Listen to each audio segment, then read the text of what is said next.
Welcome to the Book Show, a celebration of reading and writers. I'm Joe Donahue.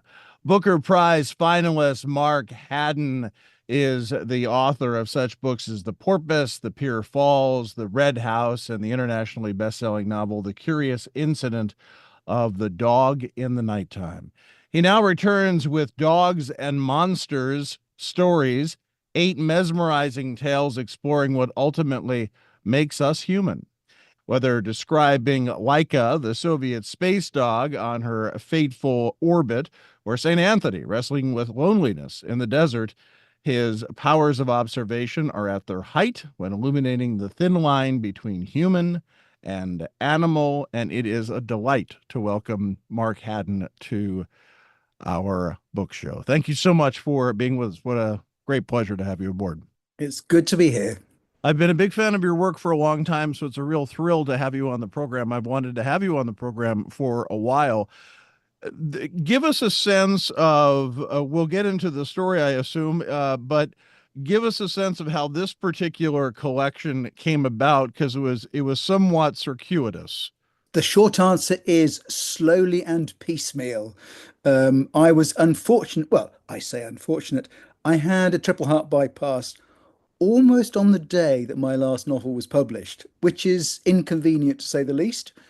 The fortunate side of that is that I knew something was wrong before I had a heart attack, and me and some excellent doctors got me into hospital and got me patched up.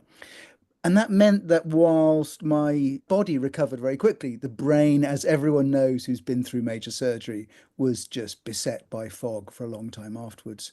And that was made worse by a series of other fogs after that, including COVID and then long COVID, from which I'm still crawling out from under.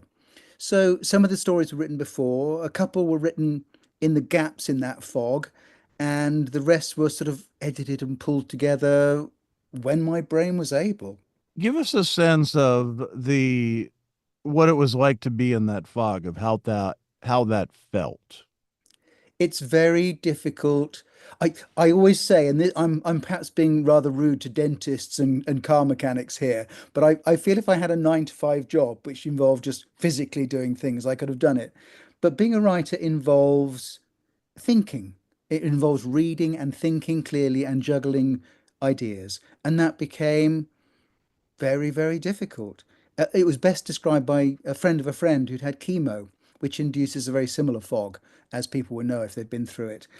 And she said, I used to have a very large table in my head, and I could put many things on the table and see them all in one glance and move them around and see the relations between those things.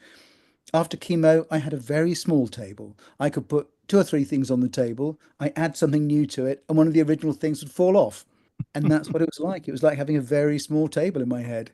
And one thing about writing both short stories and novels is that you need a big table. You need to see the relationship between lots of things.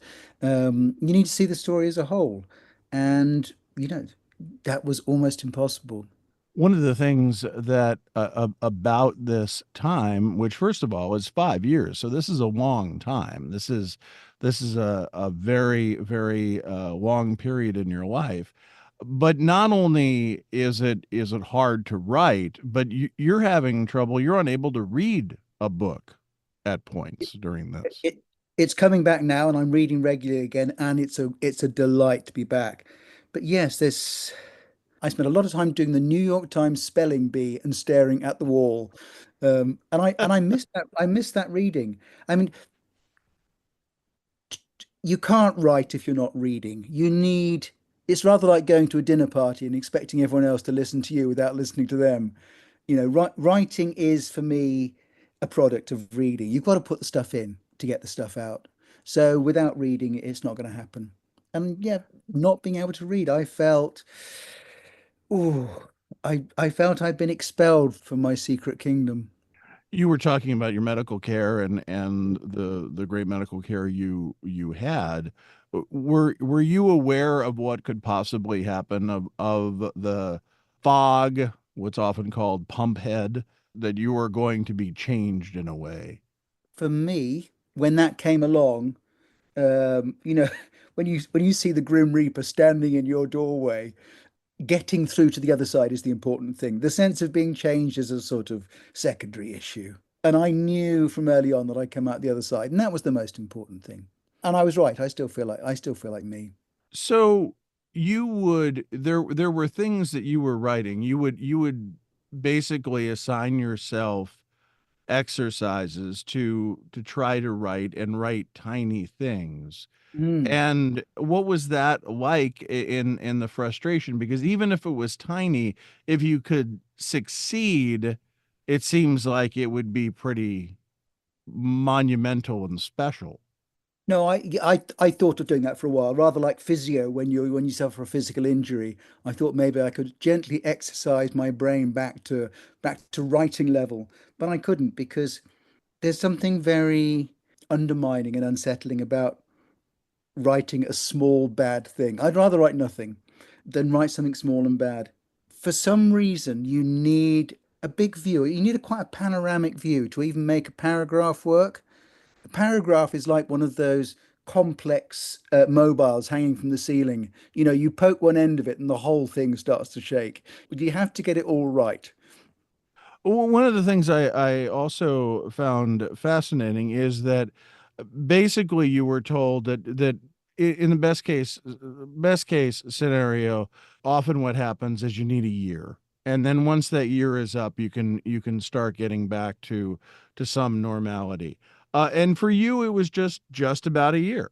It was just about a year. I had a moment of clarity, and then I've been on uh, mood stabilizing drugs for a long time, and those weren't quite working, and those needed tweaking. So I spent a long time going through the buffet of available drugs to find the right ones, and then had some clarity after that when we got the right ones, and then along came COVID for the third variety of fog. I've become a connoisseur of fogs over the last half decade. Mark Haddon is our guest. The name of the new book is Dogs and Monsters Stories, and the stories are incredible. It's hard to believe, however, that even when you, especially when you read these, so you're out of that fog after 12 months, and before the fog returns, you write two short stories. One is a version of the Minotaur Mhm. myth, which is set in Elizabethan England, and the other is your version of the Temptation of Saint Anthony. Both of these stories included in the book are just phenomenal and so incredible, and it seems very difficult to believe when you're reading them because of the linguistic complexity that there would have been a fog in your very recent past. What can I say but thank you? Writing is a bit like acting, I think. Once you get it right, the audience is utterly convinced. If it's not convincing, don't do it. But when writing works, it's always an illusion. You've always managed to cast a spell. You've convinced an audience that it's really working. And often, for me, the measure of a story starting to work is when I read sections back and it feels just right. I found myself always reaching for the image of shutting the door of a heavy, well-engineered German car, that heavy clunk as the door goes onto the latch. If I read back a story and I'm getting that satisfying clunk of things in the right place, then it works. So even when the fog had lifted, you write these two stories in particular. I mean, there's still time, obviously, then you're working on them after that. Was the version that you had after that pretty much what we read in the collection? No, I'm someone who edits many, many, many times. I often say that I'm a sort of a mediocre writer, but a very good editor. Maybe I'm doing myself down a little, but there is some truth in that. My first drafts are always clumsy and amateurish, and every sentence I've written that works has had a fine tooth comb through it 30, 40, 50 times. Well, that's regardless, not because of any fog or that Mm, that's yeah, just the process that you yes. go through. When did you realize that you were working on a story collection, that this was the active project that you were working on? Do you know, I can't honestly remember now. I looked back and I had about 10 stories. Two of them needed sort of taking out behind the barn and putting out of their misery. But the eight we had felt sufficient and felt that they made a satisfying shape. When you have that satisfying shape, I mean, there seems to be very much a theme here, or at least stories that work well together. And I'm interested in how you would describe that, of the feel of the book, of how these stories, what these stories as a collection tell us. I'm almost tempted to say, well, that's your job really, because I didn't have a sense of something connects them. What connects them is my way of thinking and feeling about my imaginative universe. And I lay them one against another, and readers read them and make connections. And often those connections are surprising to me. From the inside, what connects them is principles that I find really important. Those would be, I think, an attempt to be humane, an attempt to put myself in the shoes of people who are very different from me, and also to give life to people who are very different from me. Someone asked recently about self-expression in stories, and I had never really thought about this before. I don't write to express myself. I write to get away from myself. I mean, middle class white men of my age have written have taken up too much of the limelight for quite a long time. So and lives like mine, I don't find terribly interesting in fiction. So if I'm going to entertain people, I want to make a real effort to take them somewhere completely different, to generate new worlds and new characters and give myself to that. So it's less a case of self-expression as in some ways it's escaping from my life. So I was fishing a bit in the last question, but ultimately I am curious because I mean, there is this connection with Greek myths, and Mhm. I'm interested of what brought you down that path, how much that had to do with what you were going through, and also just the natural inclination to want to write about that. I think, well, there are myths and I generically tend to refer to them as old stories. They're kind of myths, they're fables, they're stories taken from novels and stories that we all half know. There are two different things which appeal to me about them. One is that for the audience, even if you haven't read certain stories, they will set off a kind of deep chime in the back of your mind. You might Mm. not have read Sir Gawain and the Green Knight, but if you hear the story, it resonates somewhere deep down because it's sort of part of a very loose cultural wallpaper. So for me, you set off that chime in a reader's imagination. But I'm really interested in going back to those stories and not retelling them, but in some ways having an argument with them. All stories are created within a society that has a certain power structure. They all tell one set of people's version of events.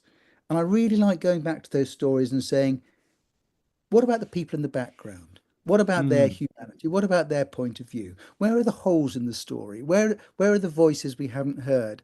And turning them round. I very much did that with The Porpoise, my last novel. But also here you refer to the Mother story, which is a sort of version of the Minotaur. And thought let's see it from the position of someone who is described as a monster. Let's turn it round. Let's use that old story, but let's flip it inside out and do something different with it. I mean, you did that in The Pier Falls as well. That was your first story collection, variations on myths, really riffs on various legends and myths as well. There's the mother who is the eponymous narrator of the mother story says something at the end of that story when she talks about whenever she hears sort of dazzling stories now, she wonders what is it that her attention is being directed away from by that dazzle. and that charisma. And I think that's my point of view. I enjoy the dazzle of those stories, but a little cynical part of me is asking, what are we being sold and what is being hidden while we're being shown this one thing? It's a kind of magic trick in these old stories. Let's lift the curtain and look at the sort of the dirty mechanism behind it. So let us talk for a moment about the presence of dogs in the stories and in your work in general of what is not only the fascination, but what is enjoyable for you in writing about that species. I joke that I am genetically about 85% dog. I, I twitch when I'm going to sleep. I have an extremely strong sense of smell, and when I'm not suffering from long COVID, I like nothing more than a long run through muddy woodland in the rain. I do feel very much like a dog. Someone said to me recently, in fact, the writer Francis Spufford, whose wonderful book Cahokia Jazz was out about the same time as mine. He was interviewing me recently. We were talking in public, and he said, "Does the dog relate to some kind of wildness?" And I don't think it does. I think the dog is a sort of avatar for me. Dogs aren't wild for me. Dogs are like a mirror of us. I think when we talk about nearly all animals, we are talking in some reflected, twisted way about ourselves. And dogs give me, I think, a different approach to talking about people. Because it's that look at the difference differences between man and beast and what is mortal and divine and real and not real. Those are all entryways that you explore. Yeah, and there's a story, Dogs, which sort of tackles this head on. It's the story, well, originally I borrowed it from Ovid's Metamorphoses. The story of, it's one of these stories that people vaguely know at the back of their heads. The hunter Actaeon stumbles on the goddess Diana bathing, and in punishment, she turns him into a stag and he's eaten alive by his own dogs. The most fascinating thing for me about that story, and this will strike anyone who's read it in translation or in the original, is that those dogs, the whole pack of hunting dogs, are given names and pedigrees. And it's one of those moments in classical literature when you realize, my goodness, they were just like us. They gave their dogs names, they loved them, they felt close to them, their dogs felt like members of the family. And what happens in the story is that when the dogs eat their master, who's just seen a goddess, who's just experienced the divine, they go on throughout history, down the millennia, to become the dogs we know and love. And they contain in them some aspect of both the human and the divine. And that's what they are for me. Dogs are a sort of exterior part of ourselves. And that ending with Laika, the first dog going into space, that allows you to really end the story in such a moving and fascinating way. Yes, it's a terribly sad sort of heroic story, isn't it? That poor dog up there. I remember as a child reading about Laika, who was treated as if she was yet another cosmonaut. But then you realize that she was a she was a street dog.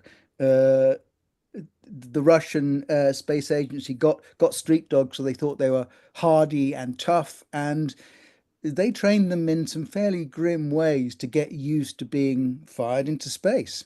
And she didn't have a choice about it.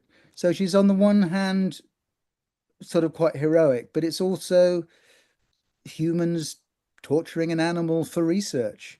Mm.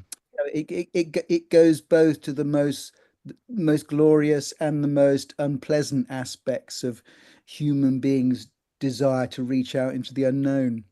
The new book is Dogs and Monsters Stories by Mark Haddon.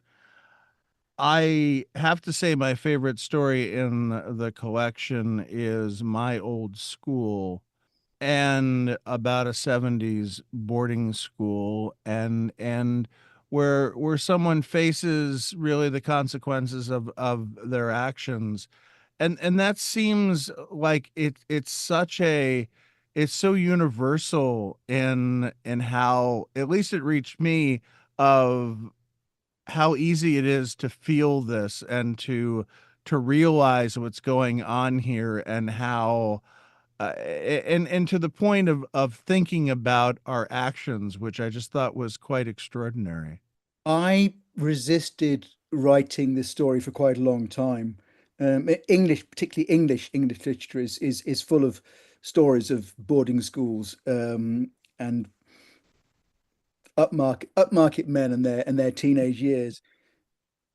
And I didn't want it to have that heritage gloss to it.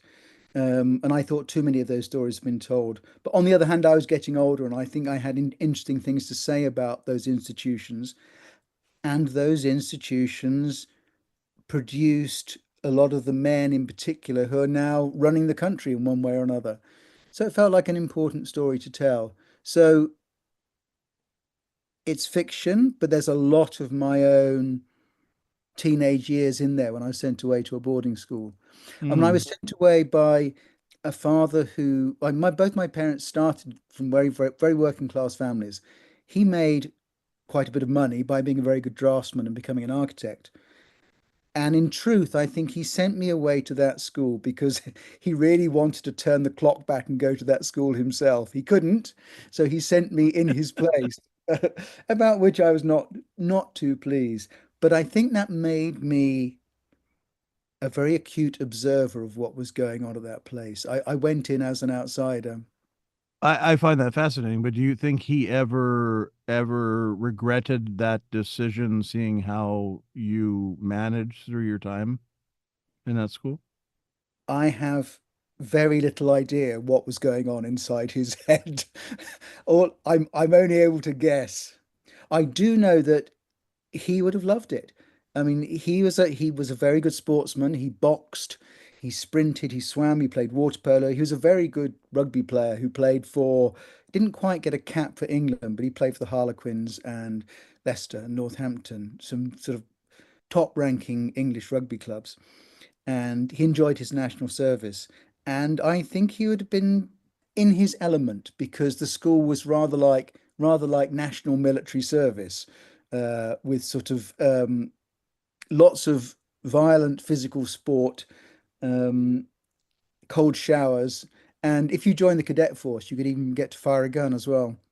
Always fun, right?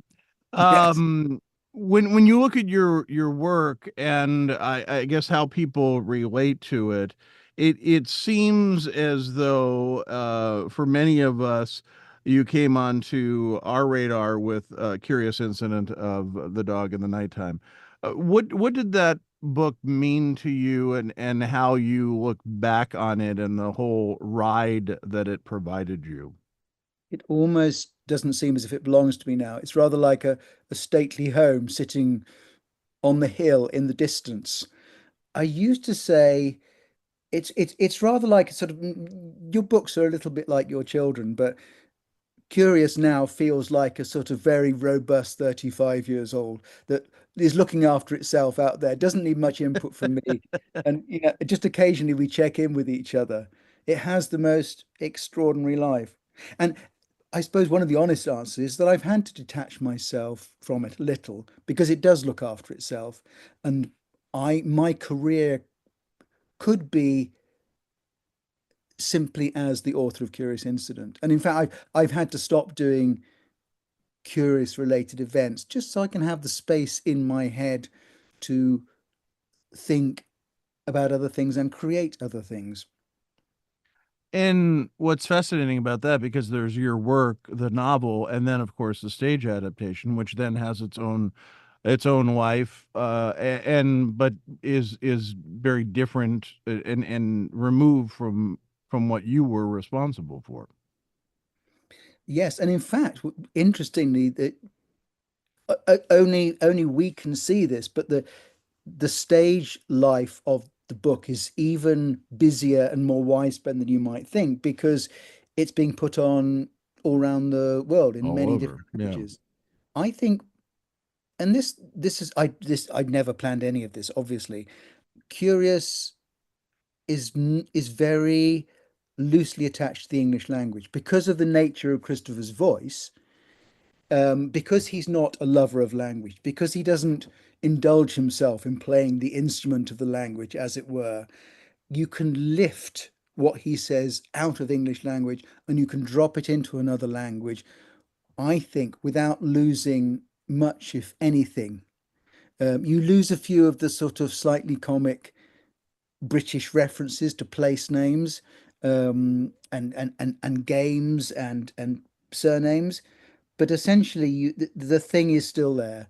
And I think that's purely by chance one of the reasons why it translated well to stage and why it's translated well into other languages, both on the page and on the stage as well, for which I'm hugely grateful. So let me end with this question, which is a simple one, and I hope a good one in the sense of, but you're feeling better. I am, fingers crossed, I'm reading and writing. I'd quite like to go for those long runs in the woods, but I'm happy for the moment just to be reading and writing.